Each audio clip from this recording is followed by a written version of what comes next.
Assalamualaikum warahmatullahi wabarakatuh. Izinkan saya membacakan riwayat hidup Profesor Dr. Insinyur Irzaman Magister Sains. Profesor Dr. Insinyur Irzaman Magister Sains yang selanjutnya saya panggil Prof. Irzaman, lahir di Jakarta 8 Juli 1963 dari orang tua almarhum Letnan 1 Sulaiman Hussein dan almarhumah Ibunda Zahara sebagai anak pertama dari 5 bersaudara. Prof. Irzaman menikah dengan Insinyur Linda Savana Ayu Hamidah pada tanggal 8 Juli 1990, dikaruniai 3 anak, yaitu Rizkiyah Yasmin Hoirunisah, Sarjana Ekonomi, Aufahaya Qurrata Ayuni, SSI, Adzikra Bilqis Tasnima, serta menantu Dear Rahmatullah Ramadan SE, MSI, dan seorang cucu nan cantik Alexandria Amara Bitatqwa. Prof. Irzaman mengenyam pendidikan di Playgroup Dartmouth Road 117 Willesden Green Northwest London, England, ketika ayahanda almarhum Letnan 1 Sulaiman Hussein bertugas sebagai atase militer di KBRI London, Inggris 1965 hingga 1968. Prof. Irzaman mengikuti pendidikan di SD Negeri Keramat Jati 7 Pagi, Jakarta Timur, yang sekarang dikenal sebagai SD Negeri Keramat Jati 11 Jakarta Timur pada tahun 1970 hingga 1975. Pendidikan SMP dijalani di SMP Negeri 50 Keramat Jati, Jakarta Timur tahun 1976 hingga 1979, dan pendidikan di SMA Negeri 42 Halim Perdana Kusuma, Jakarta Timur tahun 1979 hingga 1982. Prof. Irzaman masuk S1 IPB melalui jalur proyek perintis PP2 tanpa tes pada tahun 1982 atau angkatan 19, dan lulus S1 Agrometeorologi FMIPA IPB pada 5 Februari 1988. Pada tahun 1995 kembali ke IPB untuk mengabdi sebagai dosen di jurusan Fisika FMIPA IPB. Selanjutnya Prof. Irzaman mengikuti program pendidikan S2 Ilmu Fisika FMIPA UI lulus 24 Februari tahun 1998 dan mengikuti program S3 Fisika Material Elektronik FMIPA ITB lulus 5 Maret 2005. Dalam kurun waktu 1995 hingga sekarang, Prof. Irzaman adalah dosen Fisika FMIPA IPB dan sempat menjadi dosen tamu di Kukum atau Unimat, Ketua Departemen Fisika FMIPA IPB, Delegasi IPB untuk Kongres Internasional Energi Alternatif di Jepang, dan Delegasi IPB untuk Bond 21 di Kuala Lumpur, Malaysia. Prof. Irzaman meraih jabatan yang sangat terhormat ini sebagai Guru Besar Tetap Fakultas Matematika dan Ilmu Pengetahuan Alam IPB University bidang Fisika Material Elektronik pada tanggal 1 Juni 2023. Prof. Irzaman pernah mendapatkan Satya Lencana Karya Satya 20 tahun, medali perak ITEX Malaysia, 112 karya inovasi Indonesia dari BIC, beragam penghargaan internal IPB, dan Best Paper Award dari IET Malaysia. Prof. Irzaman merupakan dosen senior yang mengajar mata kuliah fisika material, semikonduktor, dan sensor, dan mata kuliah untuk tingkat pendidikan D4, S1, S2, dan S3. Dan telah meluluskan 17 orang mahasiswa diploma, 162 mahasiswa sarjana, 41 orang mahasiswa magister, dan 8 orang mahasiswa doktoral dalam kurun waktu 29 tahun. Prof. Irzaman saat ini telah menerbitkan 137 publikasi internasional terindeks Scopus. Beliau memiliki H-Index Scopus 14, H-Index Google Scholar 19, dan Sintascore 7171. Prof. Irzaman adalah editor sebuah buku skala internasional dan 2 buah buku skala nasional yang telah mendapatkan granted juga pada 5 buah paten berkaitan untuk tungku sekam, alat ukur, biomarker darah, dan teknologi sensor. Kegiatan penelitian oleh Prof. Irzaman meliputi fisika material ferroelektrik berikut terapannya, seperti sensor cahaya dan alat kesehatan, antara tahun 1998 hingga sekarang. Kegiatan pengabdian kepada masyarakat oleh Prof. Irzaman meliputi implementasi teknologi tungku sekam di beberapa tempat di Indonesia antara tahun 2007 hingga 2023.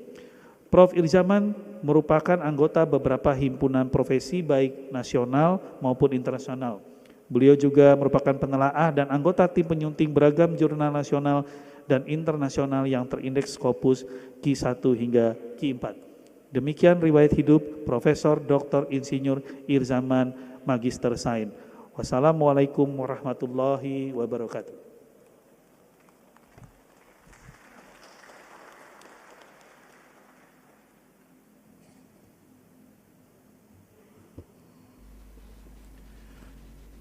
Yang amat pembelajar, Profesor Dr. Insinyur Irzaman Magister Sains, saya persilahkan untuk menyampaikan orasi ilmiah.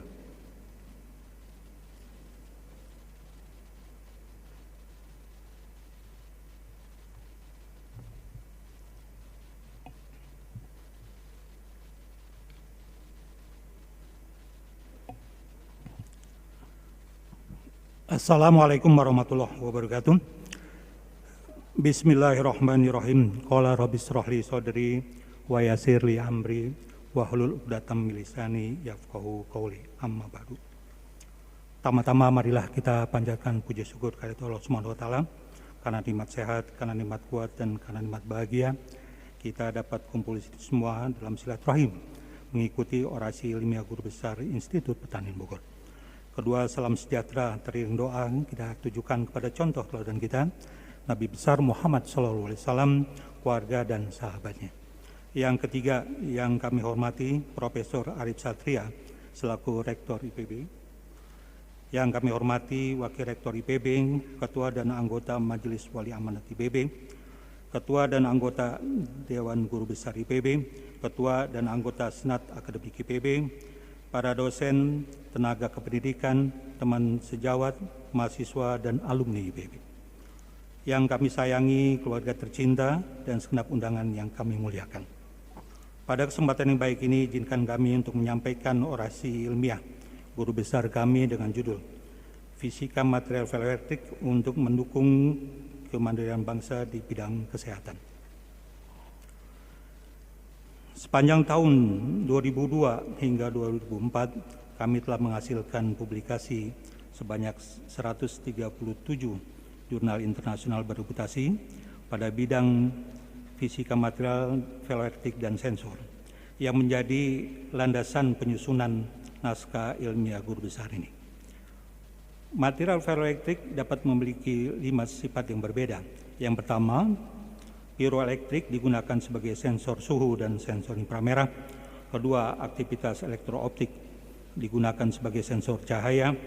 Persimilaritas yang tinggi digunakan sebagai kapasitor penyimpanan memori dinamis aktif secara acak atau drum.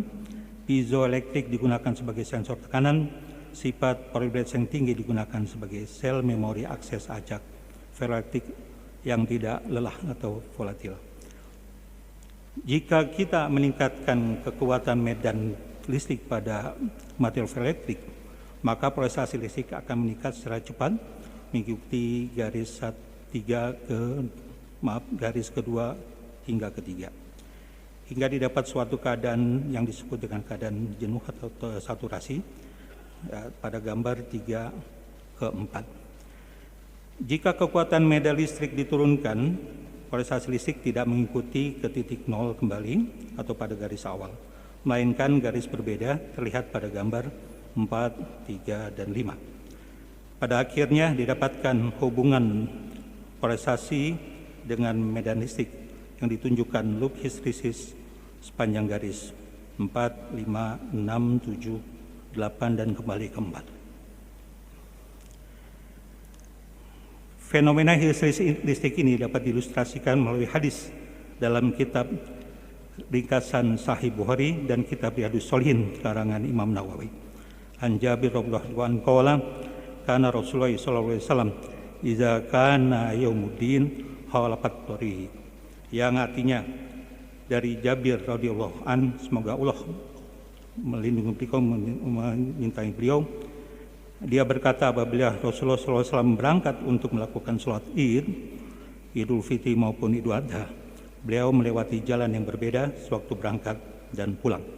Hadis riwayat Imam Bukhari.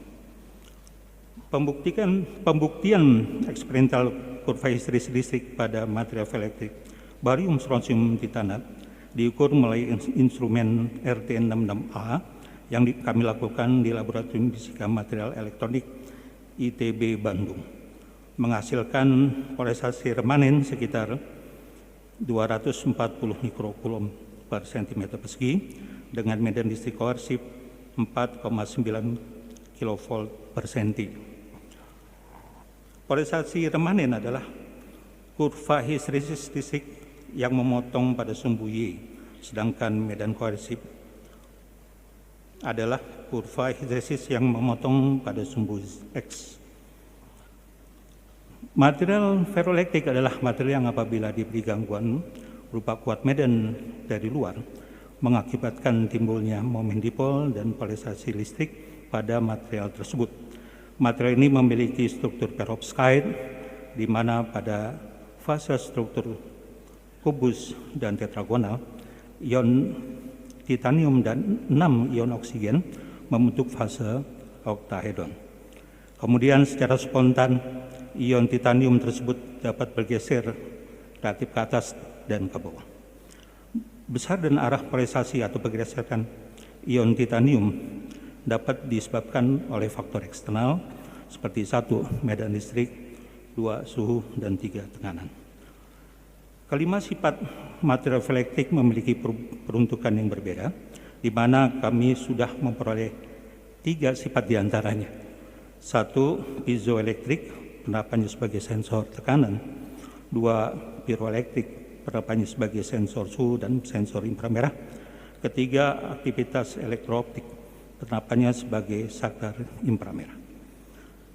Film tipis ferroelektrik di atas substrat silikon tipe P100 kami sebut dengan thin film device atau device. Hadirin terhormat, device dari barium titanat terdadah cerium telah berhasil kami tumbuhkan di atas substrat itu. Device ini memiliki rentang konstanta tegangan piezoelektrik antara 33 sampai 43 voltmeter per newton, sehingga ia berpotensi menjadi sensor tekanan. Selanjutnya, device pelembung zirconium titanat atau BZT dan pelembung zirconium titanat di dadah tantalum atau PTZT telah berhasil ditumbuhkan di atas substrat silikon tipe P orientasi kristal 100 menggunakan metode DC unbalanced sputtering. Device ini memiliki koefisien ferroelektrik dalam rentang 9 kali 10 pangkat min 4 hingga 15 kali 10 pangkat min 4 kulom per meter persegi Kelvin. Dengan demikian, device ini cocok digunakan sebagai sensor inframerah. Beberapa device yang telah berhasil kami buat adalah barium titanat dan barium strontium titanat. Kedua material tersebut kami lakukan pendadahan dengan atom-atom yang memiliki jari-jari berdekatan dengan atom barium, strontium maupun titanium. Hasilnya adalah masing-masing material dasar maupun atom dadah yang digunakan memberikan karakteristik respon terhadap cahaya yang unik. Dengan demikian, device ini dapat digunakan sebagai sensor cahaya. Pada tahap aplikasi dalam bentuk prototipe, kami telah menggunakan device ini untuk 1. Model sistem pengeringan otomatis berbasis microcontroller Atmega sebagai saklar otomatis. Yang kedua, model penanganan jalan pintar, di mana device yang dibuat sebagai sensor cahaya yang terintegrasi dengan smartphone Android untuk mengendalikan intensitas dan mendeteksi kerusakan lampu jalan. Model penerangan jalan pintar ini memberikan pengamatan daya sebesar 69% dibandingkan dengan penerangan jalan konvensional. Kami bersama anggota tim konsorsium, di antaranya IPB, BRIN, dan PT Tesena Inuvindo, telah membuat invensi alat ukur hemoglobin dalam darah tanpa melukai atau yang disebut dengan non-invasif yang didanai oleh Kemdikbudristek-Dikti dan LPDP Kementerian Keuangan. Produk ini telah melewati uji diagnostik di rumah sakit Universitas Brawijaya Malang dan telah menunjukkan akurasi yang cukup memuaskan dan sedang dalam proses pengurusan izin edar. Hadirin yang kami hormati, sekam padi memiliki kandungan silikon yang tinggi dan dapat digunakan sebagai sumber silikon yang merupakan material substrat silikon pada device yang kami kembangkan. Dengan menggunakan teknologi hidrotermal, kami telah berhasil mengekstraksi nanosilikon dioksida dari sekam padi yang berukuran 0,16 hingga 13 nanometer dengan kemurnian 99,99%. Nanosilikon dioksida ini kemudian digunakan sebagai material utama pengembangan teknologi sensor. Proses api dalam tubuh sekam terjadi karena setiap bulir sekam padi yang turun secara gravitasi bumi menyentuh bara sekam melalui pengukuran suplai oksigen yang cukup. Api ini sangat panas dan dapat bertahan cukup lama. Sesuai peribahasa, api dalam sekam. Kami telah membuat tungku sekam, inovasi ini telah kami terapkan pada masyarakat dan responnya sangat positif. Hal ini dikarenakan proses pembakaran pada tubuh sekam menghasilkan efisiensi energi sebesar 12 hingga 18%. 3 langkah penting untuk fisika material elektrik untuk mendukung kemudian bangsa di bidang kesehatan terwujud harus dilakukan sekarang juga, jangan ditunda-tunda. Dari diri sendiri dan konsorsium, 3, serta dari hal yang kecil sesuai kompetensi menuju yang besar. Sekelumit capaian sensor cahaya kami tampilkan dalam bentuk video.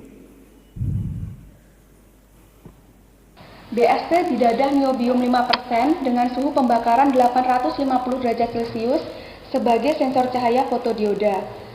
Pada sensor, terjadi pertambahan tegangan seiring dengan pertambahan intensitas cahaya. Ketika intensitas cahaya sumber ditutupi, maka intensitas cahaya yang mengenai sensor berkurang sehingga lampu dan alarm pada rangkaian menyala dan sebaliknya.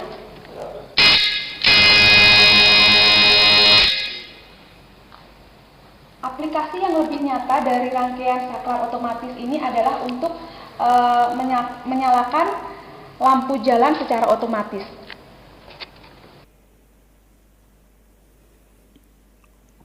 Mohon para hadirin mengikuti dengan kata-kata cakap.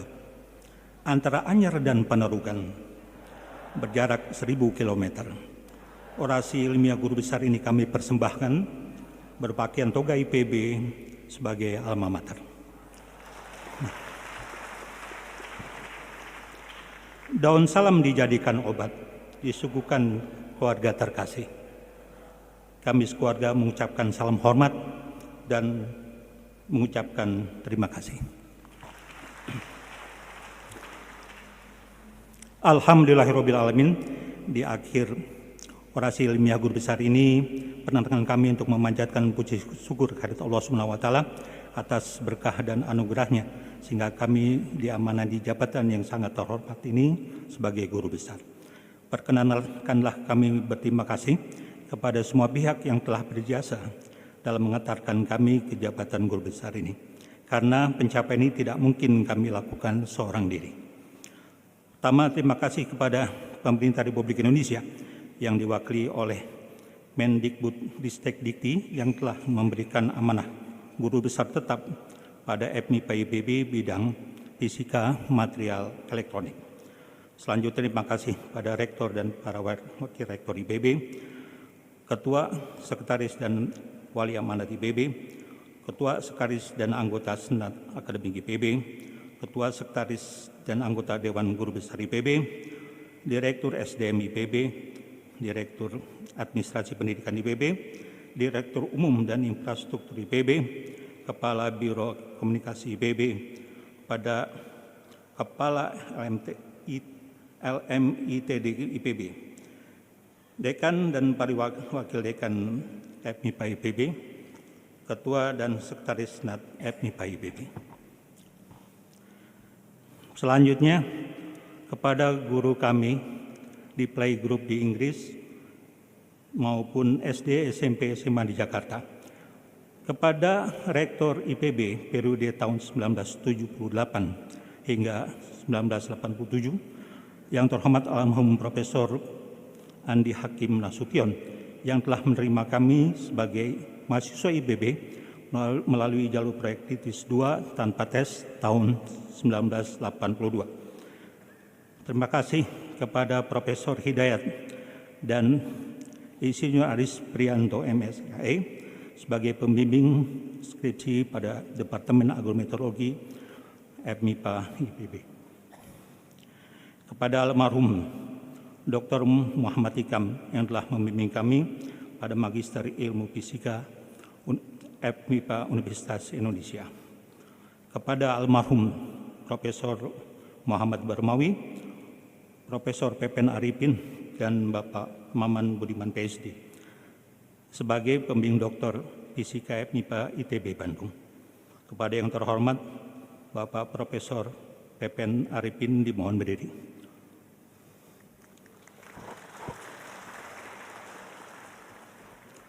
Selanjutnya, dosen pra S2 dan S2 Ilmu Fisika FMIPA Universitas Indonesia. Pada para dosen dan keluarga besar alumni Doktor Fisika Material Elektronik Fisika FMIPA ITB. Kepada yang terhormat Profesor Anto Sulaksono dan Profesor Toto Winata dimohon berdiri.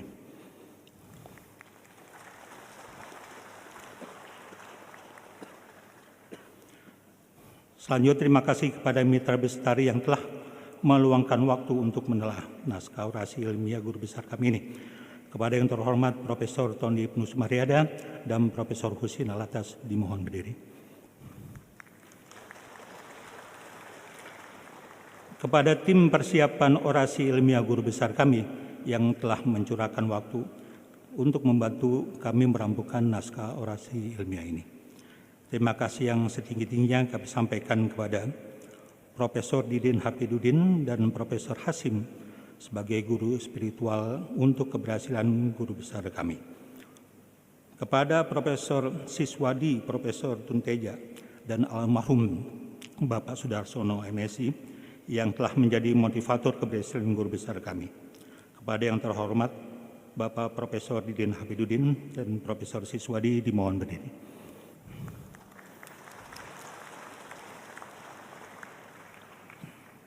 Kami dedikasikan guru besar ini teruntuk Profesor Handoko dan almarhum Dr. Ki Agus Dahlan yang telah memberikan kesempatan kepada kami untuk meniti karir sebagai dosen di Departemen Fisika FMIPA IPB. Kepada Ketua Sekretaris segenap dosen dan tenaga kependidikan Departemen Fisika FMIPB yang telah membantu kami dalam pemberkasan guru besar kami. Selanjutnya, kepada para penyandang dana dan mitra kerja kami yang kami hormati Profesor M. Faiz Suaib, Direktur DRTM Kemendikbud-Ristek Dikti, dimohon berdiri.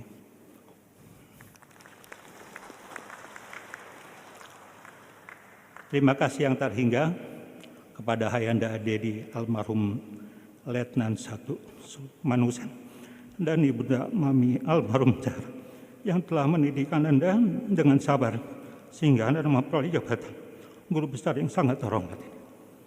Terima kasih kepada Bapak mertua kami almarhum Yusuf Ajidin Ali dan Ibu mertua kami almarhumah Raden Poliana sehingga Anda dapat melaksanakan orasi guru besar IPB ini. Selanjutnya terima kasih kepada adik kandung dan adik ipar Kolonel CKM Purnawirawan Muharrem, Trien Diningsi, Sila Sumantri, Asrofi Mauludin, dan Gerhan Hadi yang telah mendoakan Bang Ir dan keluarga agar sehat dan sukses selalu dalam karir di IPB. Terima kasih pada keluarga besar Ayahanda almarhum Sulaiman Hussein dan keluarga besar Ibunda Zahara. Pada paman kami wakilnya orang tua, Isri Edi dan paman Fajar Subandi dimohon berdiri.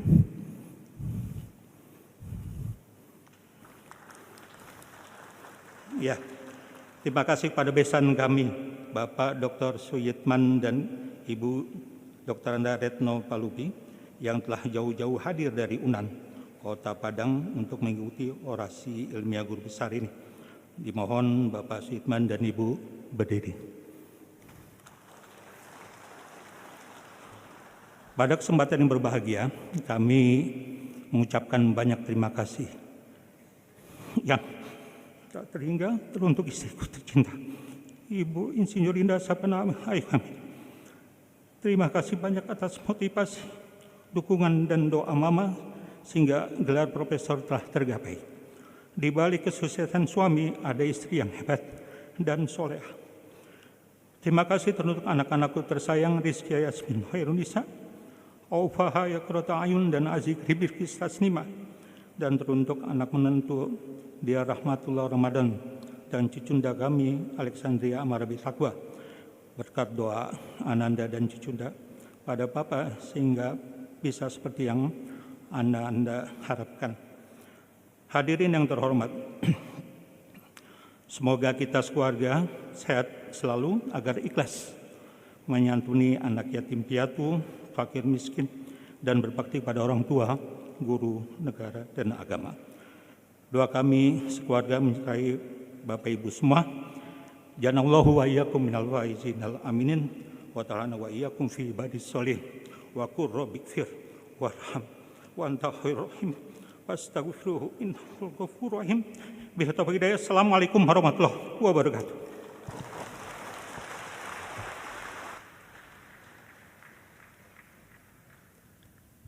Lagu persembahan oleh Paduan Suara Mahasiswa IPB Agria Suara.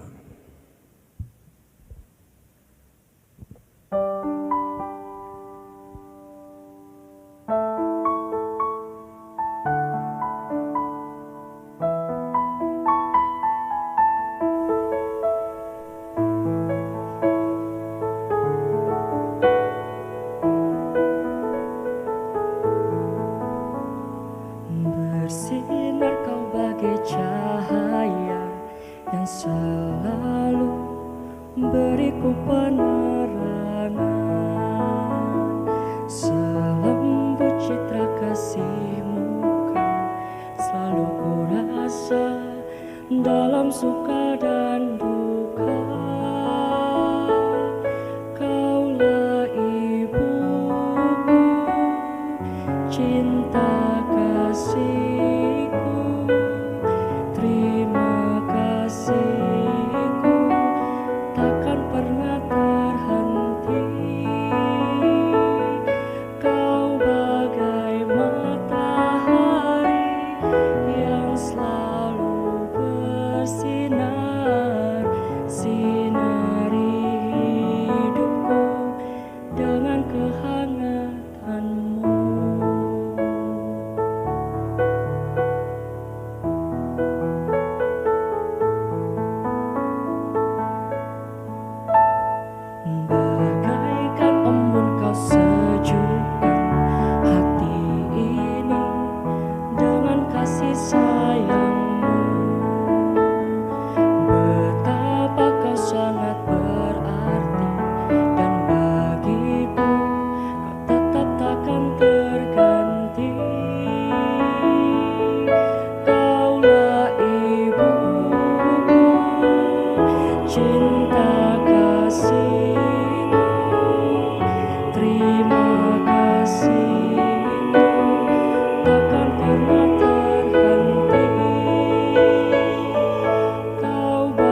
kasih Ibu.